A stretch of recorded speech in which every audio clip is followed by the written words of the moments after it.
Have you ever wondered why something as simple as stretching could change the way a man feels, not just physically, but emotionally too? Why some men in their 40s and 50s seem to move with ease, sleep better, and feel quietly confident, while others carry invisible tension in their hips, back, and lower abdomen tension that slowly steals their strength, balance, and even their confidence in intimate moments? I've spent over 20 years as a doctor listening to men who thought they were just getting older, when in reality, their bodies were crying for better circulation, for movement, for life to flow again. I still remember a patient, let's call him Adnan, 53 years old, a kind man with gentle eyes who came into my clinic one afternoon and said softly, "Doc, I don't feel like myself anymore." He wasn't talking about fatigue or mood, he was talking about something deeper. He had begun to lose control of his bladder, his balance, and his confidence. He said, "I feel like my body is tightening from the inside out." That phrase stayed with me, tightening from the inside out. That's what happens to most of us when we stop moving naturally. We sit for hours at desks, in cars, in meetings until our hip muscles, our pelvic floor, and even our lower back forget what freedom feels like. We think we're fine because we can still walk or climb stairs, but internally, the blood flow slows, the nerves lose sensitivity, and the muscles that once held our core strength begin to weaken. When Adnan came to me, I didn't give him medicine right away. Instead, I asked him something that surprised him. "When was the last time you stretched?" He laughed awkwardly. "Stretch? I'm not a yoga guy, doc." But that's where we started with 5 simple movements that didn't require flexibility, equipment, or fancy clothes. Just consistency, patience, and a willingness to reconnect with his own body. Before I share those stretches, let me tell you something most men don't realize. The body's most powerful region for vitality isn't the chest or arms, it's the pelvic area. It's the foundation of balance, blood flow, and nerve connection. It affects posture, digestion, urination, and yes, performance. When the muscles here get tight, the hip flexors, glutes, and pelvic floor blood flow is restricted. When blood flow is restricted, everything else suffers quietly. Adnan had this exact problem. Years of sitting behind a computer had shortened his hip flexors, tightened his lower back, and weakened his glutes. That caused compression of the arteries and nerves running to the pelvic area. His symptoms, weak stream, mild leakage, poor circulation, and lower confidence were all connected to one thing: stiffness. So we began gently. I told him, don't think of these as exercises, think of them as reminders. Each stretch is a way to tell your body you haven't been forgotten. The first one I gave him was the kneeling hip flexor stretch. You've probably seen it: one knee on the floor, the other foot in front, body upright, hips pushed gently forward. I told Adnan, don't force it, just breathe, feel the front of your hip open. At first he could barely hold it for 10 seconds, but each day his posture improved, his hips unlocked, and after a week he told me, "Doc, I feel lighter." That's the first sign when your body begins to release old tension. The second movement was the seated butterfly stretch, soles of the feet together, knees out, spine straight. This targets the inner thighs, but also deep muscles connected to the pelvic floor. When he did it, I asked him to close his eyes, breathe deeply, and imagine the muscles between his hips softening. Because relaxation is as important as strength, the pelvic muscles are meant to contract and release, not stay tight all the time. It was during his third visit that something shifted. He said, "Doc, I noticed I don't have to rush to the washroom anymore. I can hold it better." I smiled. That was blood flow returning, nerves waking up, and control being restored. The third stretch was the glute bridge. He'd lie on his back, knees bent, feet flat on the floor, and lift his hips slowly, not with force, but with control. I told him, when you lift, breathe out. When you lower, breathe in. This move strengthens the glutes and reactivates blood flow to the pelvic region. Within 2 weeks, his lower back pain had eased. His energy improved.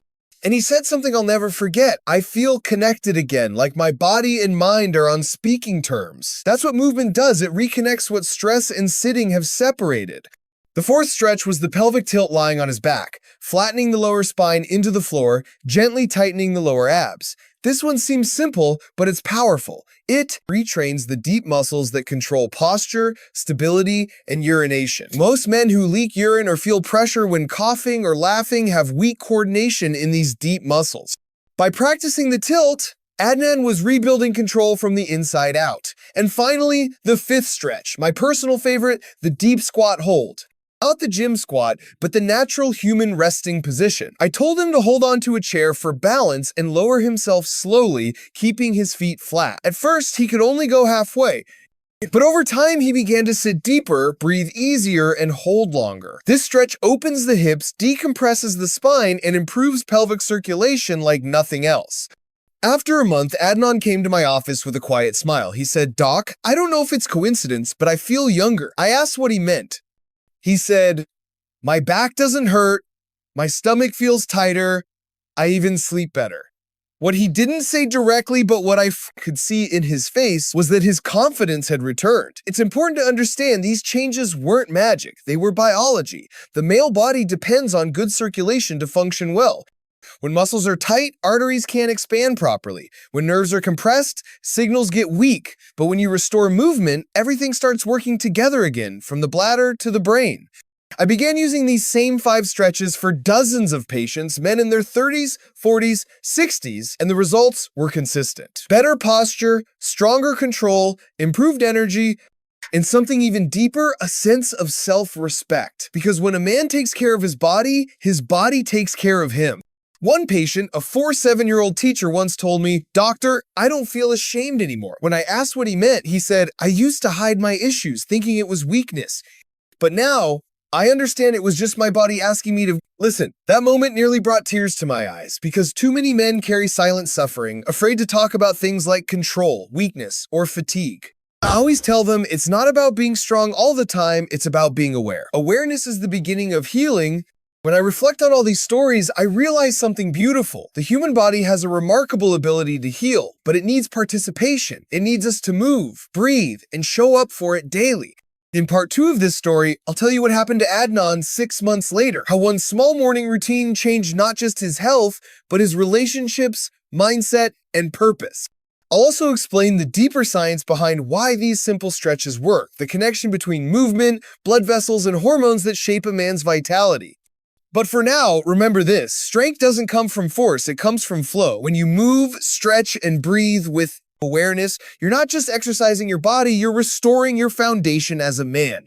And maybe, like Adnan, one day you'll realize that the secret to feeling young again was never about age. It was about freeing the body that was holding your life energy hostage all along.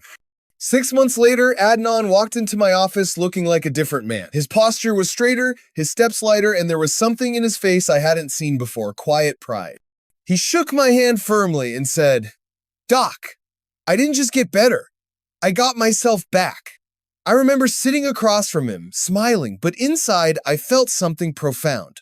Because his transformation wasn't just physical, it was emotional, even spiritual. That's what happens when a man rediscovers control over his body. He feels rooted again, secure in his own being. "Tell me what changed," I asked. He laughed. "Honestly, everything. My mornings, my mindset, even my marriage." Then he paused, looking down at his hands. "You know, I used to feel like I was fading, like I was half alive. Those stretches, they started as exercises, but somewhere along the line, they became my daily prayer." That sentence stayed with me. Daily prayer. Because healing, I've learned, isn't just medicine, it's movement, awareness, and the quiet act of showing up for yourself every day. When Adnan began those 5 simple stretches, he didn't expect miracles, but the science behind his recovery is no mystery. When you stretch, especially the hips, thighs, glutes, and pelvic floor, you release chronic tension around major blood vessels like the internal iliac and pudendal arteries. These vessels feed the lower abdomen, pelvic organs, and muscles responsible for bladder control and balance. Sitting for years compresses them. Stretching reopens them. That means more oxygen, more nutrients, and more neural communication. It's like unclogging the city's main water pipes. Suddenly, every neighborhood starts to thrive again. I told Adnan that what he was experiencing wasn't luck, it was physiology.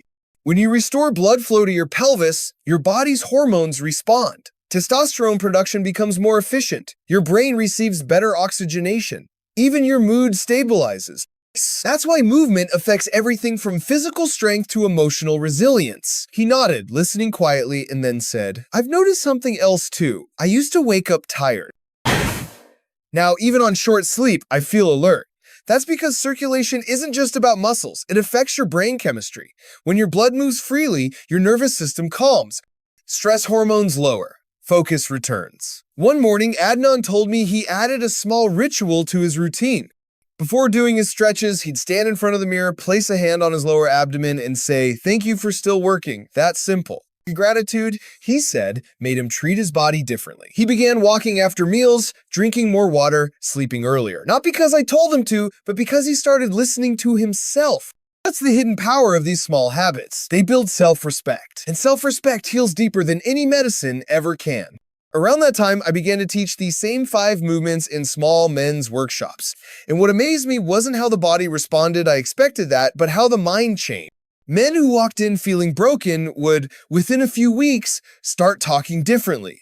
They'd sit upright, laugh more, look others in the eye again. Because when you feel strong in your foundation, confidence naturally follows. One man, a retired bus driver, once said, "Doctor, I didn't realize how disconnected I'd become from my own body. These stretches made me feel human again." That's a line I've heard in many forms since then. Human again. It's what happens when men stop ignoring their pain, their stiffness, their quiet signals of fatigue. Adnan's journey didn't end with better control or posture. He started jogging, then swimming. He told me, "Doc, I used to be afraid of trying new things. Now I wake up thinking, what else can I do?" He even became a mentor to others, guiding friends through the same routine that had helped him. One of them, a man in his late 50s, told me he hadn't felt that much freedom in his hips since his 20s. That's the ripple effect of healing. One person's recovery becomes another's inspiration. But let's talk about something deeper. What happens in the brain when we stretch? Most people think stretching is just physical, but it's deeply neurological. Every stretch activates sensory receptors in your muscles, called proprioceptors. They send signals to your brain about position, tension, and balance. Over time, as you stretch regularly, your brain learns that your body is safe, mobile, and strong. It lowers chronic stress levels, reduces muscle guarding, and improves nerve signaling to the pelvic region. Set. That's why men who stretch daily report not only better physical control, but also less anxiety. Their breathing deepens, their heart rate stabilizes, their mind quiets. It's not magic, it's the parasympathetic nervous system reawakening. The rest and restore mode that modern life constantly suppresses. I once asked Adnan what the biggest lesson was from his journey. He said, "That I can't separate my mind from my body anymore. When I take care of one, the other heals too." Those words capture the essence of men's health integration. You can't fix one system while ignoring the rest. The pelvic muscles, spine, heart, and brain are part of one conversation. When you move consciously, that conversation becomes harmonious again. As a doctor, I've seen this pattern countless times. The men who age gracefully are not the ones who chase shortcuts or miracle pills. They are the ones who do the small things, stretching, walking, breathing deeply every day, even when no one's watching. Because those small acts of discipline become acts of dignity. And dignity, I've learned, is the foundation of lasting health. A few months later, Adnan came in not for a checkup, but just to say thank you. He said, "Doc, you didn't just fix my health, you gave me back my mornings." I asked what he meant. He smiled.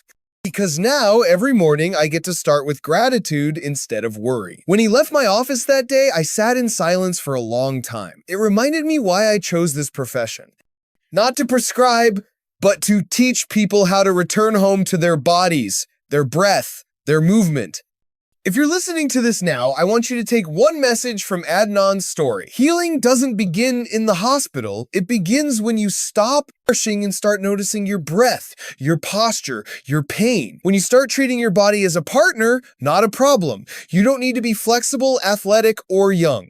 You just need to begin. Stand up, stretch your hips, breathe deeply, feel your spine elongate. These are not exercises, they are acts of reconnection. Because the truth is, vitality was never lost.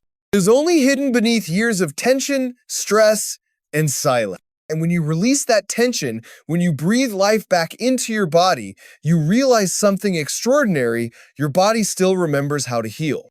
So, tomorrow morning, before the world demands your attention, take 5 minutes for yourself.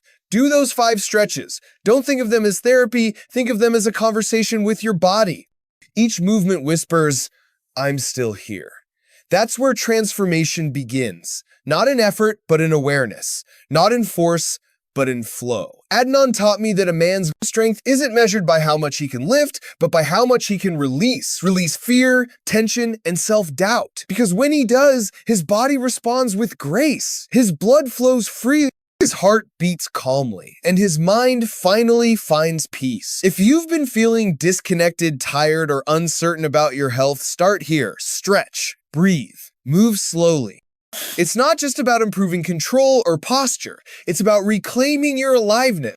Every breath, every stretch, every small act of self-care says something profound. I choose life. And that, more than any medicine I've ever prescribed, is what truly heals a man.